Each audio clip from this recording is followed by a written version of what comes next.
గురువుగారు, జనక మహారాజు రాజర్షి, అలాంటి జనకునికి యాజ్ఞవల్కుని శిష్యులు ఎలాంటి పరీక్ష పెట్టారు?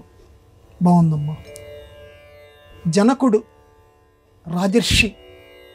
రాజర్షి అంటే రాజుగా ఉన్నటువంటి ఋషి. విశ్వామిత్రుడు కూడా రాజర్షి, తర్వాత బ్రహ్మర్షి అయ్యాడు. రాజర్షి అంటే రాజుగా ఉన్న ఋషి. ఏంటంటే రాజుకి ఋషిత్వానికి రెండిటికి కుదరదమ్మా. రాజు రంజయతీతి రాజ, ఆనంద పెట్టేటువంటి వాడిని రాజు అయినప్పటికీ రాజు ఒక్కొక్కసారి కఠినమైన నిర్ణయాలు తీసుకోవాల్సి వస్తుంది. రౌతు మెత్తనైతే గుర్రం పరిగెడుతుంది అంటారు. దుర్మార్గుల ఎడల మెత్తగా ఉన్నాడు అనుకోండి అధికారి రాజు, దుర్మార్గుడు ఇంకా విజృంభిస్తాడు. అందువల్ల మంచివాళ్ళు ఇంకా బాధపడతారు. అందువల్ల దుర్మార్గుడిని శిక్షించాలి. శిక్షించేటప్పుడు రాజు చాలా కఠినమైన నిర్ణయాలు తీసుకోవాలి. ఇది ఋషికి తగనటువంటి గుణం. కాబట్టి ఋషికి రాజుకి వ్యతిరేక పదాలు అంటుంటాం చూడండి, వ్యతిరేకం రాజుకి ఋషికి. కానీ జనకుడిలో రాజు పేరుకు రాజు, కానీ ఈయన బాగా ఆత్మజ్ఞానం తెలిసినటువంటి వాడు. యాజ్ఞవల్కుడు అనేటువంటి ఒక గొప్ప మహర్షి దగ్గర జనకుడు కొంతమంది శిష్యులతోటి చదువుకునేవాడు. ఆయన దగ్గర విద్యాభ్యాసం చేసేవాడు. తాను ఎంత రాజు అయినప్పటికీ. అప్పటికి మిథిలా నగరాన్ని పరిపాలిస్తున్నాడు ఆయన.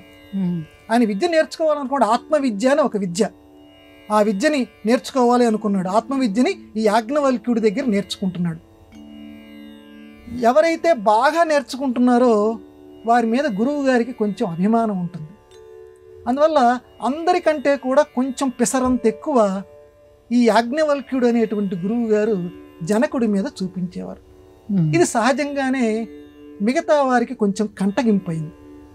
అరే, మనల్ని కాకుండా ఆయన్ని కొంచెం ఎక్కువగా చూస్తున్నాడే గురువు గారు అని చెప్పి అనుకునేవారు. ఇది గురువు గారు కనిపెట్టారు. మిగతా శిష్యులు ఈ రకంగా మనసులో అనుకుంటున్నారని ఒక సంఘటన కల్పించి ఇతని గొప్పతనం ఏంటో శిష్యులకు చెప్దాం అనుకున్నాడు అని అనుకొని ఒకరోజు వీళ్ళందరూ పాఠం చెప్తూ ఉండగా యాజ్ఞవల్కుడు ఇలా కూర్చున్నాడు, ఎదురుకుండా శిష్యులు కూర్చున్నారు, అందులో జనకుడు కూడా ఉన్నాడు. దూరంగా మిథిలా నగరం తగలబడిపోతూ కల్పిస్తున్న సంఘటన చేశాడు. దూరంగా అందరూ చూసేసరికి మిథిలా నగరం మొత్తం తగలబడిపోతుంది. మిథిలా నగరం ఎవరిది? జనక మహారాజు పరిపాలించే నగరం. మొత్తం తగలబడిపోతుంది. అందరూ కూడా ఈ శిష్యులు, అర్రే మీ మిథిలా నగరం తగలబడిపోతుంది జనక జనక అంటున్నారు. యాజ్ఞవల్క్యుడు కూడా ఏం చేస్తాడా ఈ జనక మహారాజు అని చూస్తున్నాడు. జనక మహారాజు, ఏమిటయ్యా మిథిలా నగరం తగలబడిపోతుంటే అలా కూర్చున్నావు, నువ్వు ఏమి కదలవు మెదలవు అంటుంటే, అహోబత అని మొదలుపెట్టాడు. అహోబత నాస్తి కించి మేదస్తి, నాకంటూ ఏదై ఉన్నటువంటి ధనము లేదు.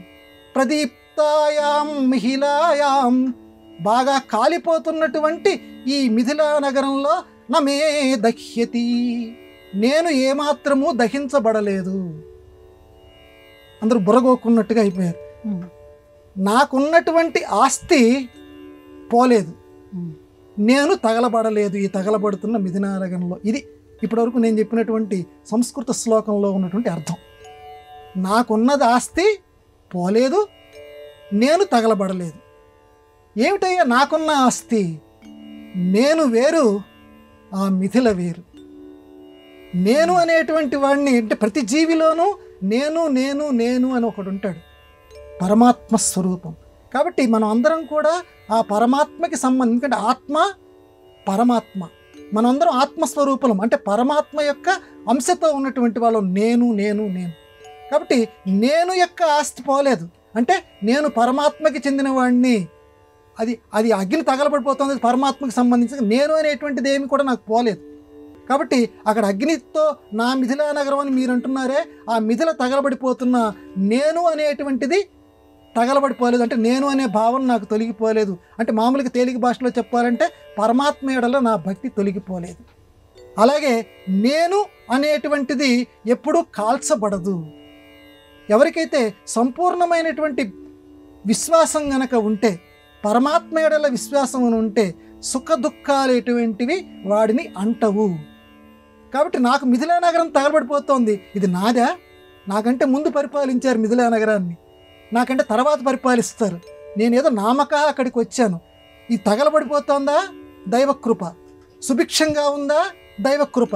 తగలబెట్టాలంటే తగలబెడతాడు, సుభిక్షంగా ఉంచాలంటే సుభిక్షంగా ఉంచుతాడు. కాబట్టి నేను తగలబడిపోలేదు, నా ఆస్తి తగలపడలేదు, నా ఆత్మవిద్య, నా వేదాంత విద్య ఏదైతే ఉందో అది తగలబడిపోలేదు.